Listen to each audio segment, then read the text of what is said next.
আমার কোনো best friend নেই, মানে ছেলের বেস্ট ফ্রেন্ড নেই। আর তাছাড়া এমনি কয়েকজন ছিল ক্লাসের, ওদের সাথে পড়া নিয়ে আলোচনা হতো। ও তো বয়ফ্রেন্ড নিশ্চয় আছে। আমি আর boyfriend impossible. I hate relationship. নিজেই রিলেশনে আছো। বিড়বিড় করে মহিমা বলল, রিলেশনের আগে প্রত্যেকটা মেয়ের জীবনে নিজের পথ তৈরি করা উচিত। জীবনের মোড় সবসময় এক থাকে না, যে কোনো সময় জীবনের মোড় ঘুরে যেতে পারে। আজ যে সময়টা আমি বয়ফ্রেন্ডের বা হাজব্যান্ডের পেছনে ঘুরে ঘুরে কাটিয়ে দিব, এমন এক সময় হবে সে আমাকে ছেড়ে চলে যেতে পারে। অথবা দেখা গেল সম্পর্কে ফাটল ধরলো, তখন তখন তুমি কার উপর নির্ভরশীল হবে? জীবন সঙ্গী সব সময় তোমার ছায়া বা কায়া হয়ে থাকবে এমন নয়, সবাই সব সময় পাশে থাকবে এমন নয়। তোমার খুব বুদ্ধি আছে বোঝা যায়। সে বয়সে মেয়েরা আবেগে ভেসে বেড়ায়, সে বয়সে কলম হাতে নিচ্ছ। যাক, শ্রাবণ তার কাজিনের জন্য প্রাউড ফিল করবে একদিন নিশ্চিত। দোয়া করো আমার জন্য। অবশ্যই। দরজায় নখ হতেই মহিমা দরজা খুলে দিল। শ্রাবণরা সবাই বাইরে দাঁড়িয়ে আছে। শ্রাবণের কাঁধে গিটার ঝুলানো। চিরচেনা হাসিতে শ্রাবণ বলে উঠল, তা দুজনে মিলে গল্প শেষ হলে এবার কি আমাদের সঙ্গে আসবেন? কোথায় যাব? জি, আপনাদের দয়ায় আমি এবং আমরা নিচে বারবিকিউ পার্টির আয়োজন করেছি। যদি মহিমা বেগমের একটু দয়া হয় তাহলে আপনি আমাদের সঙ্গে আসতে পারেন। মাহিমা প্লিজ টাইম ওয়েস্ট করো না। শ্রাবণ আমাদের জন্য এত বড় আয়োজন করেছে, সত্যিই খুব ভালো লাগছে শ্রাবণ তোমার সঙ্গে এসে। স্বর্ণা একদম গদগদ হয়ে শ্রাবণকে বলল। মহিমা একটা ভেংসি কেটে স্নিগ্ধার হাত ধরে চলল। রিসোর্টের যে পাশে সুইমিং পুল সেই দিকেরই একটা কোণে শ্রাবণ ম্যানেজারকে বলে একটা বারবিকিউ পার্টির আয়োজন করেছে। সবাই মিলে ঘাসের উপর বসে পড়ল। শ্রাবণ গিটার নিয়ে বসেছে। স্বর্ণা সবাইকে পাশ কাটিয়ে শ্রাবণের সঙ্গে বসে পড়ল। তারপর শ্রাবণের হাত জড়িয়ে বসে পড়ল। শ্রাবণের দিকে চেয়ে বলল, শ্রাবণ তোমার মনে আছে ইউনিভার্সিটির ফাংশনের প্রায় কয়েকদিন আগে তুমি তোমার পছন্দের গানটা মাঠে বসে গিয়েছিলে? স্যারেরা তোমার কণ্ঠে গানটা শুনে তোমাকে গাইতে কত করে বলেছিল, তুমি ফাংশনে গাইতে চাইলে না। পরে মাহিন স্যার রেগে গিয়ে তোমাকে বলেছিল তুমি যদি গান না গাও তাহলে স্যার তোমার ম্যাথের খাতায় রসগোল্লা দিয়ে দেবে। তারপর তুমি গান গেয়েছিলে ফাংশনে। মনে থাকবে না কেন? মনে থাকারই কথা। হঠাৎ এই কথার মানে? তুমি আবার সেই দিনের মতো গানটা গাও না প্লিজ। শ্রাবণ স্নিগ্ধার দিকে তাকিয়ে বলল, তুমি যখন বলবে আমি একটা না হাজারটা গান গাইব। ওহ সুইট, প্লিজ গাও। শ্রাবণ স্নিগ্ধার দিকে তাকিয়ে তারপর সবার দিকে ফিরে বলল, কি গাইব? বলতেই শ্রাবণের মোবাইলে রিং হলো। সে উঠে চলে গেল। ডং গিটারে বেঁধে নিয়ে বসে আছে আর প্রশ্ন করছে গাইবে কিনা। মহিমা বলেই ভেংসি কাটল। তাসদিদ মহিমার দিকে চিপসের প্যাকেট ধরিয়ে দিল। তারপর তার পাশে বসে পড়ল। স্নিগ্ধা তাসদিদের দিকে তাকাতেই তাসদিদ স্নিগ্ধার দিকে হেসে তার হাতে দুটো ডেইরি মিল্ক ধরিয়ে দিয়ে বলল, এগুলো তোমার। স্নিগ্ধা ডেইরি মিল্কগুলো নিয়ে কৃতজ্ঞতার স্বরে হাসি দিল। আয়মান স্নিগ্ধার পাশে বসে বলল, তোমাকে খুব সুন্দর লাগছে, চাঁদের আলোয় রাজকুমারী মনে হয়। তাই নাকি? জানা ছিল না তো। নিজের সৌন্দর্য কি মানুষ নিজে ধরতে জানে? অন্যরাই তো জানে তার সৌন্দর্যের কথা। এই যেমন তুমি হয়তো নিজেকে তেমন সুন্দর ভাবো না বা গুণীও ভাবতে পারবে না, কিন্তু অন্যরা ঠিকই তা দেখতে পারবে। কি ভুল বললাম? না না। তোমার ফেসবুক আইডি আছে? না। হোয়াটসঅ্যাপ? নো, কিছুই নেই। হোয়াট? কিছুই নেই মানে ফোন চালাও কি করে তুমি? আমি তো ফোনেই চালাই না। তুমি ফোন চালাও না? মজা করছো রাইট? সত্যি শ্রাবণ ভাইয়ের কাছে মাঝে মাঝে ফোন পাই।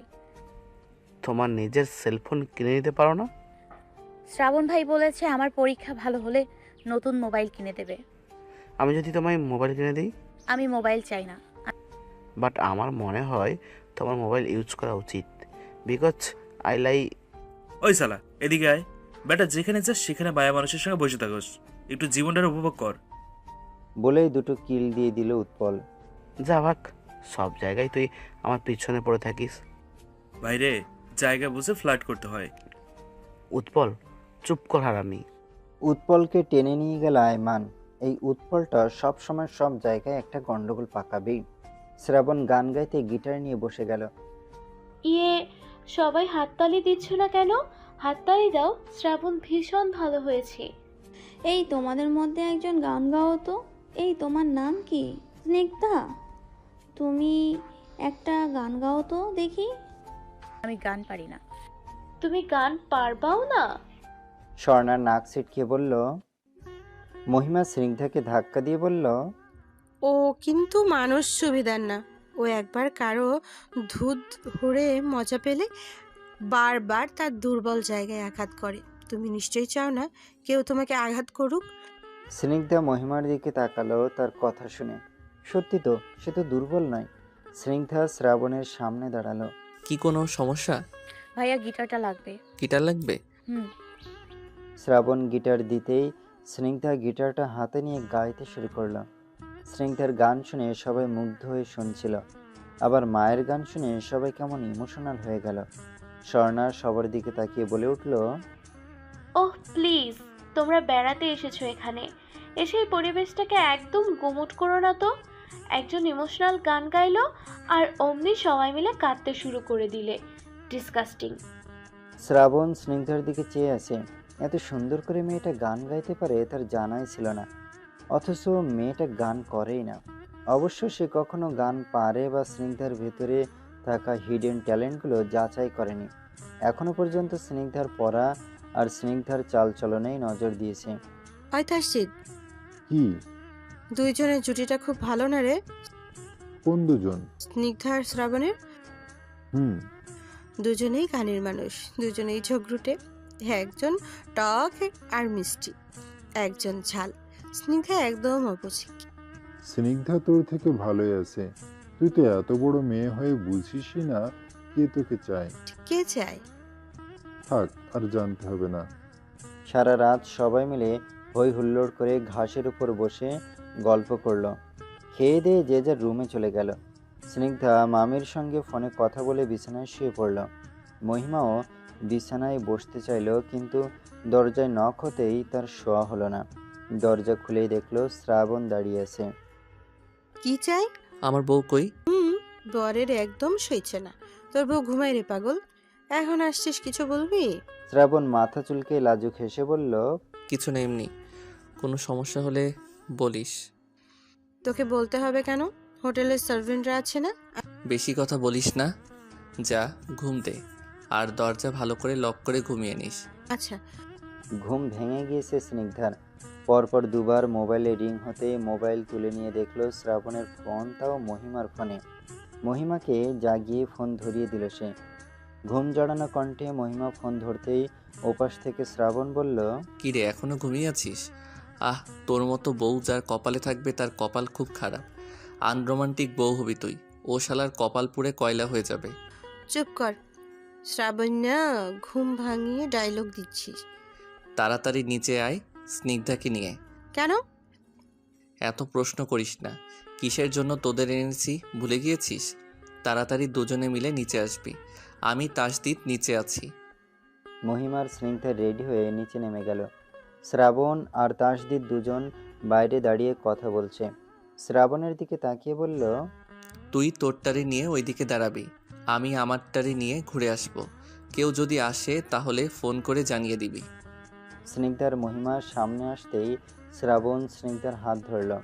স্নিগ্ধা মহিমার দিকে তাকালো আর চোখে। একবার তাসদিদের দিকে তাকালো। স্নিগ্ধার কেমন লজ্জা করে উঠল। স্নিগ্ধা শ্রাবণের হাত ছাড়িয়ে নিতে চাইলে শ্রাবণ বলল, কি সমস্যা? এমন করছেন কেন? দেখেছেন আপু আর ভাইয়া চেয়ে আছে, কি ভাববে দুজনে? ওদের ভাবাভাবি দিয়া আমি কি করবো? আমার বউয়ের হাত আমি ধরছি, তুই এত চিন্তা করিস না, হাট আমার সাথে। আরে ওনারা তো জানে আমরা কাজিন। কে বলেছে তোকে? ওদেরকে আমি জানিয়েছি আমরা বিবাহিত, শুধু অন্যরা জানে না। উৎপল, মহিমা, তাসদিদ ওরা সব জানে। ও আপনারা সব জানেন আর আমাকে জানাননি? সব তোকে জানাতে হবে, চল। বলেই স্নিগ্ধার হাত ধরে পাশের একটা চা বাগানে হাঁটতে লাগলো তারা। শ্রাবণ স্নিগ্ধার হাত ধরে হাঁটতে হাঁটতে এসে পড়লো চা বাগানের ভিতর। স্নিগ্ধা পাহাড়ের টিলায় চড়ে উঠছে শ্রাবণের হাত ধরে। নয়নাভিরাম সৌন্দর্যে ঘেরা চায়ের বাগান। স্নিগ্ধার হাত ধরে শ্রাবণ বলল, তুমি বাগানের ধোয়া ওঠা কচি পাতার চায়ের মতো। তোমার গন্ধে আমার রন্ধ্রে আর শীত দ্বারাই শীতলতা বয়ে যায়। তুমি শ্রাবণের স্নিগ্ধ সন্ধ্যার মতো এক কাপ সুবাসিত চা। স্নিগ্ধা শ্রাবণের দিকে অবাক হয়ে চেয়ে আছে। স্নিগ্ধার দিকে চেয়ে আছে শ্রাবণ, মুচকি মুচকি হাসি তার মুখে। স্নিগ্ধার মুখ পুরো হাঁ হয়ে গেছে। শ্রাবণ স্নিগ্ধার সামনে তুড়ি মেরে বলল, তা মিসেস স্নিগ্ধা কোথায় হারিয়ে গেলেন আপনি? আমি ভাবছি এই কবিতাটা কার। যার কবিতাই হোক, এমন মুহূর্তে এমন একটা কবিতায় তুই আমি দুজনই আছি, সেই কবিতাই তো স্মরণ করব বল। এত এত রোমান্টিক যে আজ। স্নিগ্ধা অন্যদিকে ফিরে কথাটা বলল, রোমান্টিকতাকে দেখিস না, উপভোগ কর এই মুহূর্তটাকে। চলে আয় আমার সাথে। দুজনে হাঁটতে হাঁটতে বাগানের মধ্যে এসে দাঁড়ালো। শ্রাবণের হাতে রাখা স্নিগ্ধার হাতটাকে আরো জোরে আঁকড়ে ধরে বলল, ভালোবাসার মানুষটাকে সবচেয়ে অনুভব করা যায় কখন জানিস? নীরব নির্জন জায়গায়, যখন তুই কোনো গভীর জঙ্গলে হারিয়ে গেলি, তখন বারবার সেই স্মৃতিগুলো মনে পড়বে। স্নিগ্ধার চোখে হাত দিয়ে বলল, এখন চোখটাকে চুপচাপ বন্ধ কর, অনুভব কর আমি তোর সামনে, বা এই চোখ দুটো ধরিনি, একদম একা তুই এই টিলাই। ভাবতে থাক, এতটা বছরের কোনো মুহূর্তটা তোর জীবনের শ্রেষ্ঠ। কোন মানুষটার মুখ বারবার তোর সামনে আসে? স্নিগ্ধা কিছুটা চোখ বন্ধ করলেও পরবর্তী সময় পারল না। তার কিছুই মনে পড়ছে না তেমন বিশেষ মুহূর্ত। শ্রাবণের সঙ্গে কাটানো কিছু মুহূর্ত, মামির সঙ্গে বা তার নানা নানির সঙ্গে কাটানো মুহূর্ত। শ্রাবণের সঙ্গে কাটানো মুহূর্তগুলো খুব দুষ্টু মিষ্টি ছিল। হেসে দিল স্নিগ্ধা। শ্রাবণ হাসি দেখে চোখ থেকে হাত সরাতেই স্নিগ্ধা শ্রাবণের দিকে তাকিয়ে হেসে বলল, আপনিও না? কোথায়? তেমন কিছুই তো দেখলাম না। সত্যি কি দেখিসনি? স্নিগ্ধা পাশে থাকা একটা জংলি ফুল শ্রাবণের কানে গুঁজে দিয়ে ফুল নিয়ে শ্রাবণের সামনে নেড়ে চেড়ে বলল, না, দেখিনি তো। এমন কোন সুন্দর মুহূর্ত তো পাইনি। পাসনি? না। তুই এখন আমার সামনে থেকে যা। শ্রাবণের মাথা খারাপ হয়ে গেছে। কি সুন্দর একটা পরিবেশ। এই সময়টা সে খুব আশা করেছিল স্নিগ্ধার মনে। যদি তার জন্য কোনো অনুভূতি থাকে তা হয়তো সে বের করতে পারবে, কিন্তু স্নিগ্ধার মনের জায়গায় তো সে পায়নি। স্নিগ্ধা শ্রাবণের গাল দুটো টেনে বলল, এখন আপনাকে কেমন লাগছে জানেন? জংলি ফুল বানু থুকু, জংলি ফুল বাবু।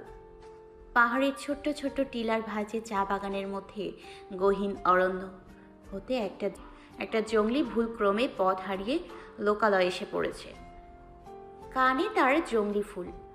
তবে রে, বলেই শ্রাবণ স্নিগ্ধার পিছনে ছুট লাগালো। স্নিগ্ধা দৌড়ে দৌড়ে একদম নিচে নেমে যাচ্ছে। শ্রাবণ দৌড়ের গতি কিছুটা কমিয়েছে, কারণ স্নিগ্ধা তার সাথে পারবে না। ছুট লাগাতে গিয়ে আঘাত পেয়ে শেষে আরেক বিপদে পড়তে হবে। কিছুটা দৌড়ে শ্রাবণ স্নিগ্ধার হাত ধরে বলল, আর দৌড়াতে হবে না। দুজনে কিছুটা পথ হেঁটে সামনে এগোতে দেখলো একটা ছোট্ট চায়ের দোকান। এমন চায়ের বাগানে ঘেরা পথে ছোট্ট টঙের দোকানটা দেখে শ্রাবণের খুব হলো। সকালে ধোয়া ওঠা চাটা সে এখানেই পান করবে। 2 কাপ চা অর্ডার করে 1 কাপ চা স্নিগ্ধাকে দিয়ে আরেক কাপ চা সে নিয়ে খেলো। স্নিগ্ধা একটু চাটাকে খুব মজা করেই খেলো। না, আজ আর তার খুব একটা খারাপ লাগলো না। অথচ অন্য সময় সে বাইরের দুধ চাটা তেমন খেতে পারতো না। একদম লাল রঙা লেবু চা তার পছন্দের তালিকায় চা হিসেবে। সকালটা দুজনে মিলে রওনা দিল রিসোর্টে। রিসোর্টের কাছাকাছি এসে দেখলো তাসদিদ আর মহিমা দুজনই 2 প্রান্তে দাঁড়িয়ে আছে। স্নিগ্ধা আর শ্রাবণ সামনে যেতেই দুজন দুদিক থেকে কাছাকাছি এসে দাঁড়ালো। স্নিগ্ধা বা শ্রাবণ কারোরই বোধগম্য নয় দুজনের মধ্যে কি হয়েছে। খুব তো দুজন কথা বলছিল নিজেদের মধ্যে। রিসোর্টের ভেতর যাওয়ার পরই দেখলো স্বর্ণা রিসেপশন থেকে দৌড়ে আসছে। শ্রাবণের সামনে এসে দাঁড়িয়ে বলল, শ্রাবণ, কোথায় গিয়েছিলে তুমি? আমি তোমাকে কোথায় না খুঁজেছি। এমনি বাইরে গিয়েছিলাম। বাইরে গিয়েছিলে, আমায় নিলে না কেন?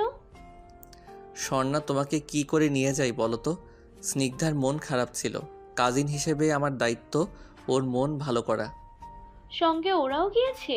হ্যাঁ। ওরাও গিয়েছে সঙ্গে? তোমরা সবাই মিলে বাইরে গেলে, আমাকে নিলে না সঙ্গে? কি সমস্যা হতো শ্রাবণ আমাকে নিলে?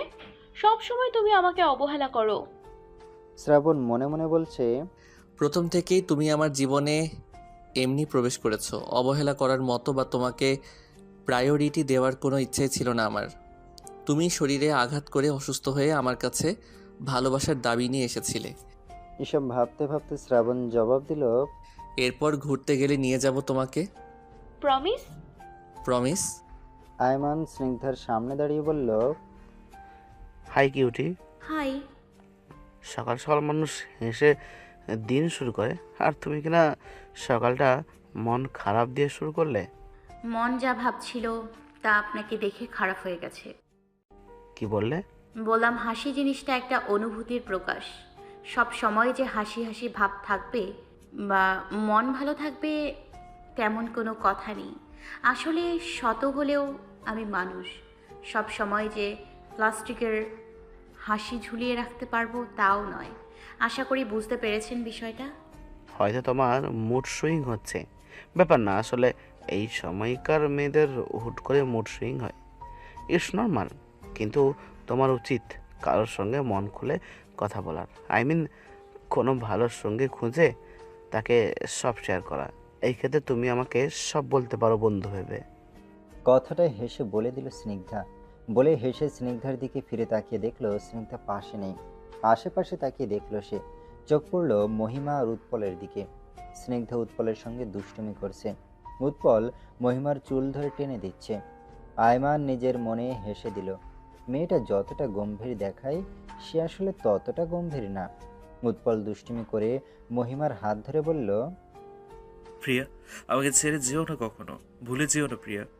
তোমার বিরহে আমার হৃদয়ের ধমনীগুলো রক্ত সঞ্চালনা বন্ধ করে দেয়। বুক তখন ধকধক করে। এইবার এই বুক ছুঁয়ে দেখো একবার। মোবাইলে ভাইব্রেটের থেকেও বেশি গতিতে ভাইব্রেট করছে। স্নিগ্ধা উৎপলকে প্রশ্ন করলো, কোন দিক করছে? এইদিকে করছে। মনটা ঠিক যেন বলছে, বুকে চিনচিন করছে, হায় মন তোমায় কাছে চায়। বুকে চিনচিন করছে, হায় মন তোমায় কাছে চায়। তুমি ছুঁয়ে দিলে হায় আমার কি যে হয়ে যায়। তুমি ছুঁয়ে দিলে হায় আমার কি যে হয়ে যায়। বুকের বাঁ দিকটায় হাত দিয়ে দেখিয়ে উৎপল ভঙ্গিমার সাথে নেচে চলেছে। উৎপলের সাথে তাল মিলিয়ে স্নিগ্ধা ও উৎপলের সঙ্গে দুষ্টুমি করছে। শ্রাবণ দাঁড়িয়ে দাঁড়িয়ে দেখছে আর হাসছে। স্বর্ণাও এলো তাদের মধ্যে। স্বর্ণা শ্রাবণের সঙ্গে নাচতে চাইলেও শ্রাবণ নাচতে চাইল না। পরে বাধ্য হয়ে স্বর্ণার সঙ্গে তাল মিলিয়ে নাচলো, তবে তা সম্পূর্ণ এমনি দুষ্টুমি করে, যাকে বলে নাচতে না জানলে উঠোন বাঁকা।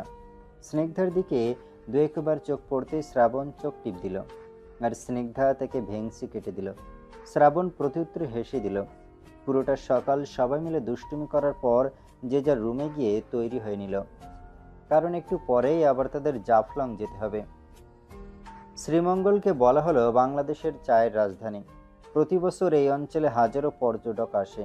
শ্রীমঙ্গল যে শুধু চা বাগান তাই নয়, এক টুকরো স্বর্ণীয় উদ্যানের সৌন্দর্যের প্রতিচ্ছবি।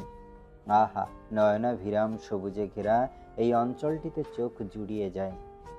দুটো গাড়ি একসঙ্গে চলছে। গাড়ির জানালা খুলে রাখায় সাঁই সাঁই করে বাতাসের শব্দগুলো কানে কানে কত কিছু বলে যায়। শব্দগুলো বোবা হলেও এর শব্দের ধরনগুলো যেন বলছে, এসো হারিয়ে যাও আমাতে, ডুবে যাও গভীরে অতল স্পর্শে, রাঙিতে নেও নিজেকে, ছাড়ো গভীর থেকে বিষাক্ত নিঃশ্বাস, এসো আমার বক্ষে। স্নিগ্ধা পুরোটা সময় জানালার বাইরের দৃশ্যগুলো দেখতে ব্যস্ত ছিল। প্রকৃতির এই দৃশ্য তার মন ভরছে না। মনে হচ্ছে আরও হারিয়ে যেতে, ছুঁয়ে দিতে ইচ্ছে করছে তার। এত মধুর দৃশ্য, এত মায়া। প্রায় ঘন্টাখানিক বাদেই তারা সবাই জাফলং গিয়ে পৌঁছালো। জাফলংয়ের পথটা খুব একটা সুন্দর না হলেও এর পরের দৃশ্যটা সব সময় মনে পড়বে স্নিগ্ধার। উঁচু নিচু টিলার পাশেই স্নিগ্ধার নজর পড়ল। জাফলংয়ের পাশে ভারতের শেষ সীমানা। ভারতের মেঘালয় রাজ্যের উঁচু উঁচু পাহাড় দেখা যাচ্ছে। চোখ ঘুরিয়ে স্নিগ্ধার সামনে তাকালো। টুরিস্টরা যে যার মতন দোকান থেকে কেনাকাটা করছে। শ্রাবণের ডাক শুনে তার সামনে যেতেই শ্রাবণ তাকে বলল, কি কিছু কিনবি? না। তাহলে সময় নষ্ট করিস না, এই তোরা সবাই আয়, ঘুরে তারপর আবার রিসর্টে ফিরতে হবে। খাড়া খাড়া সিঁড়ি বেয়ে নিচে নামছে সবাই। মহিমার পাশে তাসদীপ। শ্রাবণ হাঁটতে হাঁটতে গলায় ঝোলানো ক্যামেরাটা নিয়ে বেশ কয়েকটা ছবি তুলে নিচ্ছে। স্নিগ্ধা সিঁড়িগুলোতে খুব সাবধানে নেমে যাচ্ছে। স্নিগ্ধা হঠাৎ নামতে গিয়ে থেমে গেল সিঁড়িতে। শ্রাবণ ছবি তুলতে তুলতে হঠাৎ নিচে তাকিয়ে দেখলো সবাই নিচে নেমে গেছে। তাদের সবাইকে দেখে স্নিগ্ধাকে খুঁজলো ওদের কারোর মধ্যেই স্নিগ্ধা নেই। শ্রাবণ চিন্তিত হয়ে উপরে তাকাতে দেখলো স্নিগ্ধা উপরে দাঁড়িয়ে আছে। শ্রাবণ স্নিগ্ধাকে একবার ডাকলো। স্নিগ্ধা নিজের ড্রেসটাকে সেটিয়ে এক জায়গায় চুপ করে দাঁড়িয়ে আছে। শ্রাবণ স্নিগ্ধার সামনে এসে বলল, এখানে দাঁড়িয়ে আছিস কেন? কিরে বল, নিচে চল, সবাই অপেক্ষা করছে। আমি যেতে পারবো না। কেন? বলবি তো কেন? কেন যেতে চাস না? আমার আসলে শরীর খারাপ।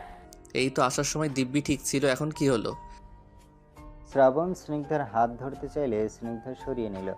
শ্রাবণ স্নিগ্ধার ড্রেসে হাত দেওয়া হাতটার দিকে কিছুক্ষণ তাকিয়ে রইল। তারপরই তার টনক নড়ল।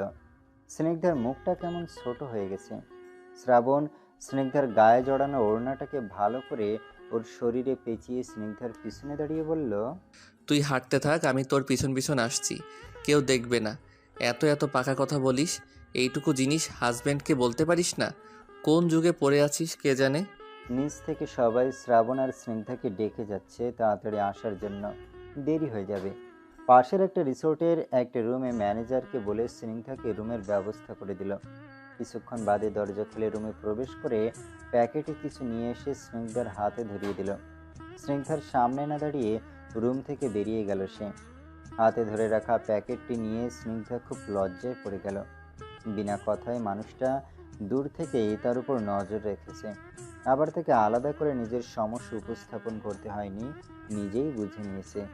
ভালোবাসার মানুষগুলো বুঝি এমনই হয় না, সম্পর্ক এবং দায়বদ্ধতার কারণে এমন দায়িত্ববান হয়ে পাশে দাঁড়ায় মাত্র। সবসময় কি এমনভাবে আগলে রাখে, না সময় ফুরানোর সাথে সাথে ভালোবাসার মানুষটির কেয়ারগুলো পাল্টে যায়? মনের মধ্যে একটানা যুদ্ধ করে সে হাতে থাকা ন্যাপকিনের প্যাকেটটার দিকে তাকালো। জীবনে হয়তো প্রত্যেকটা মেয়ে তার মতোই এমন স্বামী চাইবে, নয় সবাই চায়। আচ্ছা, এই ছোট ছোট কেয়ার করা, সবার সঙ্গে মিষ্টি হেসে কথা বলা মানুষটিকে সে কী নাম দেবে? স্নিগ্ধা মনটাকে শক্ত করে রেডি হয়ে রুম থেকে বেরিয়ে দেখলো শ্রাবণ দাঁড়িয়েছে বাইরে। শ্রাবণের সামনে দাঁড়াতেই শ্রাবণ হেসে বলল, কিছু খাবি? জুস, ডাবের পানি? না। না বললে তো শুনবো না, চল খেয়ে নেই। অগত্যা বাধ্য হলো স্নিগ্ধা শ্রাবণের কথা শুনতে। দোকান থেকে একটা জুসের বোতল হাতে ধরিয়ে দিল স্নিগ্ধার। শ্রাবণ স্নিগ্ধার দিকে চেয়ে দেখলো স্নিগ্ধা মাথা নিচু করে রেখেছে। শ্রাবণের মনে হলো নারীর লজ্জায় রাঙা মুখটিও পৃথিবীর সবচেয়ে সুন্দর দৃশ্য, আর তা অবশ্যই প্রিয়তমার। দুজনে মিলে নিচে নামতেই স্বর্ণা সবাইকে পিছনে ফেলে একদম সিঁড়ির কয়েক ধাপ উপরে উঠে বলল, উফ শ্রাবণ, এত লেট করলে কেন? স্নিগ্ধার পিরিয়ড ছিল, হঠাৎ করেই এমন হয়েছে। এটা কোনো কথা? এই মেয়ে, তুমি ডেট জানো না? আশ্চর্য, এতটা নির্বোধও আজকাল কোনো মেয়ে হয়? স্মার্টনেস বলেও তো কিছু আছে। পিরিয়ড যখন তখন তো হয় না, ডেট অনুযায়ী হয়। তুমি কি সবসময় এরকম যেখানে সেখানে? স্বর্ণা, এটা পাবলিক প্লেস। পিরিয়ড যে শুধু ডেট দেখেই হবে তেমন কোনো কথা না। বিভিন্ন কারণে মান্থ মিস হতেই পারে। ও হয়তো দুর্বল, তাই মান্থ মিস গিয়েছে। তাই বলে?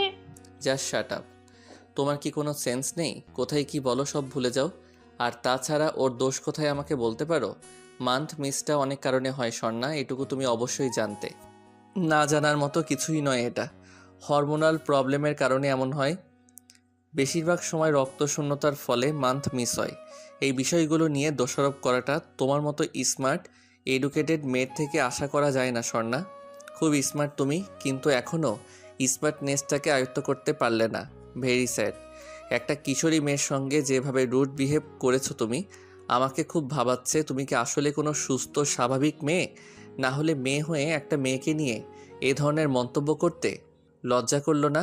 মাথায় একবারও আসলো না একটা মেয়েকে নিয়ে যে মন্তব্য আজ আমি করছি, ঠিক সেম প্রবলেমে আমি নিজেও পড়তে পারি? স্বর্ণা, স্নিগ্ধাকে তুমি খুব একটা লাইক করো না, তা আমি তোমার এই ব্যবহারগুলো দেখেই বুঝেছি।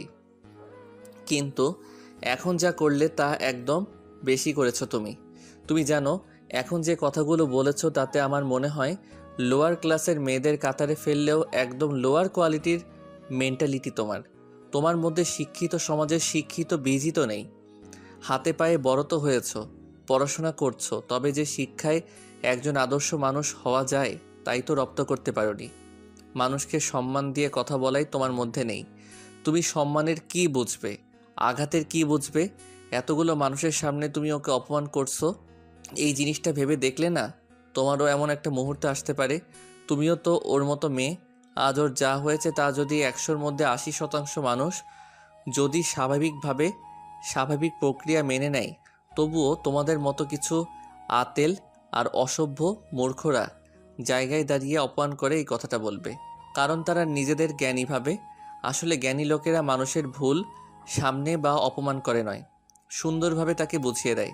আফসোস, এইসব সমস্যায় বেশিরভাগই আতেলদের সামনে ভুগতে হয়। শ্রাবণ, তুমি আমাকে এতগুলো কথা বলতে পারলে? আমি লোয়ার কোয়ালিটির গার্লস থেকেও খারাপ? আমার মাঝে তুমি অসভ্যতা খুঁজে পাও? আমার মধ্যে তুমি কোনো ভালো দিক কি কখনোই পাওনি? তার মানে তুমি আমাকে কখনোই একজন ভালো মানুষ মানুষ হিসেবে, একজন কাছের মানুষ হিসেবে ভাবোনি। যেখানে তুমি আমার বন্ধু হিসেবে আমার সম্পর্কে এত খারাপ ধারণা নিজের মধ্যে পুষে রেখেছো, সেখানে নিশ্চয়ই আমাকে কখনোই কাছের মানুষ ভাবোনি। না হলে অন্তত এতগুলো কথা তুমি আমাকে এভাবে বলতে পারতে না।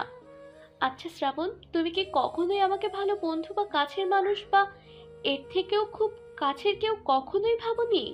আমি তোমাকে সবসময় বন্ধু ভেবেছি, কখনোই কাছের মানুষ ভাবিনি। ও, এই স্নিগ্ধা তোমার খুব আপন? ও আমার কাজিন, ওর সাথে আমার সম্পর্কটা বন্ধুত্বের থেকেও বেশি। স্নিগ্ধাকে নিয়ে আজে বাজে কিছুই বলার তোমার রাইট নেই। স্নিগ্ধা যদিও বা আমার কাজিন হয়, তুমি আমার কে? আমি তোমার কে হই শ্রাবণ? আমি তোমাকে প্রশ্ন করছি, কে হও আমার? কে হও তুমি আমার, যে আমার কাজিনের সম্বন্ধে এমন মন্তব্য করো? ভার্সিটিতে 2-1 দিনের পরিচয়ে কথা বলতে শুরু করে দিলে, কথা বলতে বলতে একদিন হুট করে এসে বললে পছন্দ করো আমাকে। আমি নিষেধ করার পর তুমি সুইসাইড নোট সাজিয়ে সুইসাইড করতে তোমার বাড়িতে গলায় ওড়না পেঁচিয়ে ফ্যানে ঝুলতে চেষ্টা করলে। অথচ তুমি সেই মেয়ে যে কিনা কোনোদিন মাথায় ওড়না দেওয়া বাদ দিলাম, গলায় ওড়নাও ঝুলাতে না। তোমার ওই পাগলামোর ভয়ে আমি আমার বন্ধুদের প্ররোচনায় পড়ে এইসব সহ্য করে যাচ্ছি। স্নিগ্ধা শ্রাবণের দিকে অবাক হয়ে চেয়েছে। আরেকবার স্বর্ণার দিকে ফিরে তাকালো সে। স্বর্ণার ছলছল চোখ এখন ঝর্ণার মতো বেয়ে চলেছে। স্বর্ণা হয়তো কল্পনাও করতে পারেনি শ্রাবণ এইভাবে তাকে অপমান করবে আর কথা শুনিয়ে যাবে। স্বর্ণা না জানলেও স্নিগ্ধা জানে শ্রাবণ এমনিতে এতটা সিরিয়াস না হলেও রাগলে মুখে যা এসে পড়ে তাই বলে দেয় সে। হয়তো এর থেকে কম রাগ হলে গালে 2-4 চড় থাপ্পড় মেরে দিয়ে পরে কথা বলতো। পিছনে তাকিয়ে দেখলো আয়মান, মৃত্তিকা, উৎপল, মহিমা দাঁড়িয়েছে। কারো মুখে কোনো কথা নেই। এরা ঝগড়া দেখেও কিছু বলছে না, সব শুনেই যাচ্ছে আর তামাশা দেখে যাচ্ছে। স্বর্ণ শ্রাবণের এসব মন্তব্য নিজের নামে শুনে লজ্জায় দৌড়ে উপরে চলে যাচ্ছে। সবার মুখ কেমন থমথমে হয়ে গেছে। কেন শ্রাবণ এতগুলো কথা শুনিয়েছে স্বর্ণাকে কেউ বুঝতে পারছে না। স্নিগ্ধাকে কিছু প্রশ্ন করেও কেউ বের করতে পারলো না। স্নিগ্ধাও লজ্জায় পড়ে গেছে শ্রাবণের হঠাৎ করে এমন রিয়েক্ট দেখে। স্বর্ণাকে শ্রাবণ এতগুলো কথা শুনিয়ে দেবে সে ভাবতে পারেনি। তাসদিদ শ্রাবণের কাছে গিয়ে দাঁড়ালো। বুঝতে পারলো শ্রাবণ প্রচন্ড রেগে আছে। কিছু বলার আগেই শ্রাবণ সবার উদ্দেশ্যে বলে উঠল, তোরা কি এখানে দাঁড়িয়ে থাকবি না এখন ঘুরতে যাবি? স্বর্ণা কাঁদছে কেন? ওকে তুই কি বলেছিস? তোর এত কিছু জানতে হবে না, তুই তোর কাজ করতে যা, ঘুরতে এসেছিস ঘুরতে যা, ওর জন্য চিন্তা করে লাভ নেই। কেন চিন্তা করে লাভ নেই? সবাই ঘুরতে এসেছি আমরা। এখন আমাদের মধ্যে একজন মন খারাপ করে বসে থাকলে ভালো লাগবে বল? তাহলে তুই গিয়ে ওর মান ভাঙা। আমি গেলাম, ওদেরকে নিয়ে আমার ভালো লাগে না এসব, সব সময় তামাশা লাগিয়ে রাখো। তাসদিদ আর কিছু বলল না। সে চুপচাপ গিয়ে নৌকায় চড়ে বসলো। তাসদিদ বসতেই সবাই মিলে নৌকায় বসে পড়ল। স্নিগ্ধা বসতে চাইল না। শ্রাবণ স্নিগ্ধার সামনে গিয়ে দাঁড়ালো। স্নিগ্ধা তখনও মাথা নিচু করে দাঁড়িয়ে আছে। ভীষণ খারাপ লাগছে তার। একই সাথে বেড়াতে এসেছে স্বর্ণা, কিন্তু এখন স্বর্ণার এইভাবে দল থেকে বেরিয়ে যাওয়া তার ভালো লাগছে না। স্বর্ণা তাকে প্রতিদ্বন্দ্বী ভাবলেও স্নিগ্ধা তো তাকে ভাবেনি। এখন কি তুই শোক পালন করবি? কি শোক পালন করব? শোক না পালন করে নৌকায় গিয়ে বস। স্বর্ণা আপু, স্বর্ণার কথা তোর ভাবতে হবে না। স্বর্ণার বাপ ওকে একবার না 50 বার এখানে ঘুরিয়ে নিয়ে যেতে পারবে, কিন্তু আমরা পারবো না। তোর হাতে সময় কম, আমার হাতেও সময় কম, দুজনই ব্যস্ত। এটা কেমন স্বার্থপরের মতো কাজ হলো না? এটা স্বার্থপরতা হয়নি, এটা ওর জন্য শাস্তি। এর পরের বার আমরা বিছানাকান্দি ঘুরে আসবো, তখন ওকে সঙ্গে করে নিয়ে যাব। আজও এই রিসর্টে থাকুক। হালকা হালকা শীত, এখনো পুরোপুরি শীতের ছোঁয়া লাগেনি। এই সময় পানিটা বেশ পরিষ্কার থাকে।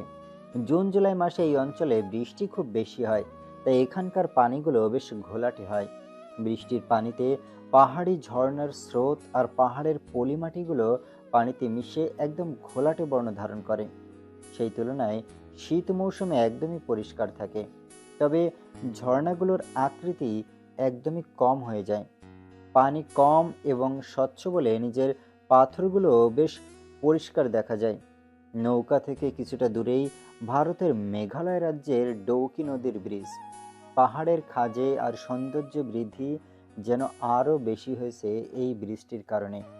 দুই দেশের সীমানায় ডৌকি নদীর সৌন্দর্য খুব সুন্দরভাবে ফুটে উঠেছে। চলন্ত নৌকা থেকে ডৌকি ব্রিজের কিছুটা সামনে নেমে পড়ল সবাই। এই অংশটা ভারত বাংলাদেশের সীমানায় পড়েছে। একটু এগোলে বিএসএফ ঘাঁটি। এটাই বাংলাদেশের শেষ সীমানা প্রাচীর। বড় বড় পাথর আর স্বচ্ছ জলগুলো বেয়ে আসছে এইদিকে।